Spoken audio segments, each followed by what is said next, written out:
What's good YouTube and Twitch, and welcome to the house. We've got quite the video for you today. The top 10 cards that still give me nightmares today. You might have experienced some of these throughout all the history of playing Yu-Gi-Oh! And in my honorable mentions is Chaos Emperor Dragon. He's been eroded, which really takes him out of the meta. It almost makes him a little bit laughable, but still, to this day, I can feel him destroying all my cards, tearing everything up, and leaving me with nothing, and ending up scooping ultimately. But really, there's 10 cards ahead of this man's that still gives me nightmares today. So in our number 10 position is Max C. Not only do the arguments of if this should come back to 3 or 2 or 1 give me nightmares whenever people mention it, but look at those creepy eyes, the sinister smoke around it. Max C is a card that would drop out of hand and just completely end your turn within Yu-Gi-Oh! But it also is somewhat spooky in the aspect that C stands for cockroach. I never have the affinity to like cockroaches. One almost got in my room. In Texas, everything's bigger, right?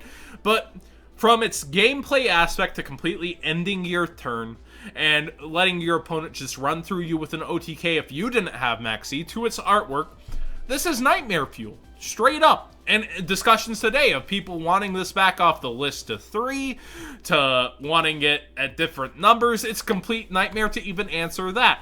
And our number 9 position is one that many people from Necros format will remember. Jin, would you like to cite this out? From its fat-shaming shape that I'm gonna give it, to the aspects that it just completely shuts off the extra deck, Jin is complete nightmare fuel. It doesn't have pupils in the eyes. It's very scary if this is approaching you. Jin completely locks off the extra deck, making you main deck extra outs in order to take out the deck that ritual summons using this card. It defined Necros format. There's no other card that you really could say just completely shut you down next to Jin, besides a couple others. But being able to ritual summon with this really did lock you out of being able to do anything. And our number 8 position is a similar lockout card, Gravity Bind. This card was one that I actually used throughout burn formats, so I was kind of the one causing nightmares with this, but until levels started to matter less. With XC summoning, you get ranks. With Link summoning, you get Link rating. It really had this huge impact of stopping people from being able to just attack. It just held you there. So you're there, helpless, watching your opponent do their plays, while you sit behind this wall of, well, hey, I can't attack. My effects for my deck are built around taking care of my opponent's monsters. I can't do anything about Gravity Bind. You were waiting on MST, Mystical Space Typhoon. You were waiting on Mobius the Frost Monarch. You're waiting on level 3s that were relevant to attack under this into 1700 defense monsters like Stealth Bird. There really was not many great answers for this besides Heavy Storm, which you use once and then they set another one of these, because back in the days OTKs were very inconsistent and didn't really exist so much. So Gravity Bind, if you're an old school player like me, provides a little bit of nightmare fuel for you. But for a couple of generations ahead of newer duelists, you'd be able to attack and you'd run into Gores. Hand traps early on were a very new concept in the terms of ending your opponent's battle phase, ending their turn, really stopping what they could do. And Gores really left to trust issues. You thought they had a wide open field and you're attacking direct. You've got game. You feel really good about yourself, and Gores is looming in the hand unrevealed. Gores is a card that would have stopped me from winning my Shonen Jump championship way back in the day, and stopped many a duelist from winning their YCSs and Shonen Jumps. Gores was a part of the metagame for a very long time, a staple, so to speak, and it just lingered. You always had to try to play around Gores to try to put cards to where you wouldn't lose the game if it was summoned and created a token as big as your biggest monster, let alone its 2700 body, placing itself on board with relative ease. It punished you for attacking, and that's where it really sank in. But for being able to just punish you at any point in time in the duel, is our next position, and a very hairy guy, Vanity's Emptiness. It never felt fun to have this slipped on you. When I mentioned Jin, this is the other shutout card in Necros format and Dragon Ruler format for many years of Yu-Gi-Oh! And finds itself on the Forbidden list for very good reasons. This semi-naked, hairy guy flashing himself at you is pure nightmare fuel. Vanity's Emptiness can flip up at any time and stop your opponent from special summoning monsters, not just from the extra deck. Period. It's crazy. So you have to main deck out in order to deal with Emptiness, in order to deal with your opponent's boards that they've set up, in order to be able to try to hurt your opponent at all. Special summoning, by the time Vanity's Emptiness was relevant, is such a staple to Yu-Gi-Oh! That this is just complete shutdown of many decks, and yeah, it sucks to play against, it sucks when it's flipped up on you, and it completely stops you from being able to play. But in our number 5 position, something a little bit older, from the very first premium pack with a upside down smile and eyes that might haunt you, MARSHMALLON. Incidentally, this actually has 1,000 burn damage that might have ended a couple games and created some trust issues of being able to attack face downs. Oh, they've just got one face down. It's not a problem. MARSHMALLON not only cannot be killed by battle, it has very sharp teeth in its anime profile picture, but it just stays. It sticks your opponent through the duel. Being able to not only inflict burn damage that sometimes was game ending depending on what your opponent set you up for, also creating the trust issue of, well, I have these monsters, I'm gonna attack for game. It's straight up Nightmareville. It looks like Shmoo, if you guys are familiar with the old Flintstone / Captain Caveman.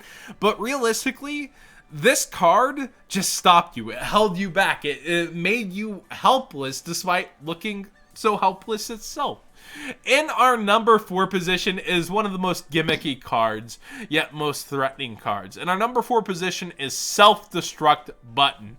This card locked you into social interaction with your opponent time and time and time and time again, because used to, the time rules were different. You can only activate this card when your opponent's when your life points are lower than your opponent's life points by a difference of 7,000 points. So you would lower yourself with things like Wall of Revealing Light, or letting them attack you and getting down to like 600 life points while they're at 8,000.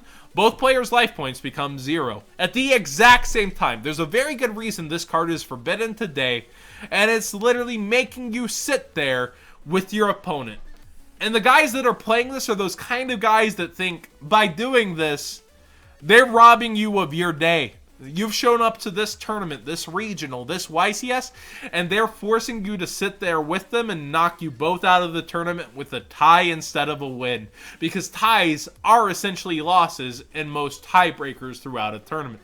So they're forcing you to just sit there, and all day, they're just going to tie. And then at the very end, side deck for an attempt at a burn win, but they're happy with the tie. They're those kinds of people. So pushing that button over and over and over again in the old days. It wasn't just ending after the 3rd game, 4th time, 5th time, 6th time, 7th time, 8th time. It's pure nightmare fuel. Now, the reason why a lot of you have trust issues and unstable relationship with your girlfriends in the number 3 position is Mirror Force. Yeah, you just have one back row, you foolish Yugi boy, and I'm gonna attack with everything, yes, and lose it all. You think you made a simple move, a move to go ahead and take it all. Mirror Force wipes you out. I think this very well deserves its place in the 3rd position on this list. I would say Mirror Force, it's the card that's wrecked me most in my time as a Yu-Gi-Oh player. I won with the 6 Samurai strategy, which luckily had Yaichi to be able to pop back rows for me, but even then, Mirror Force was a bane of my existence. You had to play through Mirror Force all the time, hoping to recur your resources to get another chance before they compiled their field and went in on you. And there's a reason why this was almost instantaneously at 1 on the Forbidden and Limited list and stayed there for a very long time. Even today, it's iconic, being played in the anime by Revolver.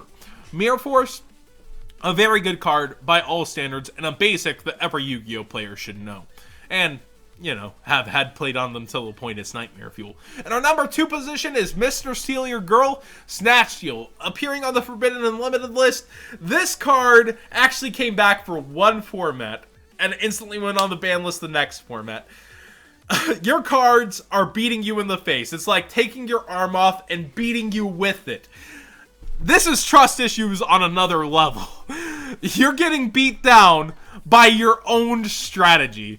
Equip only to a monster your opponent controls. Take control of the equipped monster. During each of your opponent's standby phases, they gain 1,000 life points. Those life points are inconsequential. You are getting beat in your own face by your own monster. It does not feel good, man. And in our number 1 position, the old school players will know this feel. It's why it's number 1 on my list. Lists are subjective in general. YATA-GARASU. This card cannot be special summoned. This card returns to its hand during the end phase of the turn it's normal summon or flip summon. So that 200 attack doesn't matter. It's just slipping back to the hand and protecting itself. When this card inflicts battle damage to your opponent, skip their draw phase. The draw phase is all important in Yu-Gi-Oh! So robbing you of your draws essentially robs you of being able to play Yu-Gi-Oh! So imagine you lose every card to our honorable mention Chaos Emperor Dragon back in the day before its errata, before it got neutered in a sense, and you go to YATA-GARASU. Peck, peck, peck, peck, 200, 200, 200, 200. Almost sounds like Trickstars these days, doesn't it? YATA-GARASU is Nightmare Fuel incarnate, this giant bird atop the world, robbing you of every chance to draw anything. Was a terrible time to be playing. But that's it for me. What's your Nightmare Fuel? I heard Magical Scientist in the chat in terms of one of the first ever FTKs in Yu-Gi-Oh! I've heard Trickstars. So many people have different ideas of Nightmare Fuel in Yu-Gi-Oh! These are just my personal experiences mixed in with a couple of chats. What's yours? What would you put on this list from back in the day or even today? Maybe you're a newer player and some of these cards really haven't inflicted themselves on you. I played through the entire course of history of Yu-Gi-Oh! And these are mine. Thank you so much for watching. Use my TCG player link down below. If you're shopping TCG player at all you have to do is click the link. It costs you nothing and it supports me whenever you check out. Do subscribe if you haven't already. Like the video if you did enjoy the discussion, and subscribe if you haven't already. Thank you so much for watching.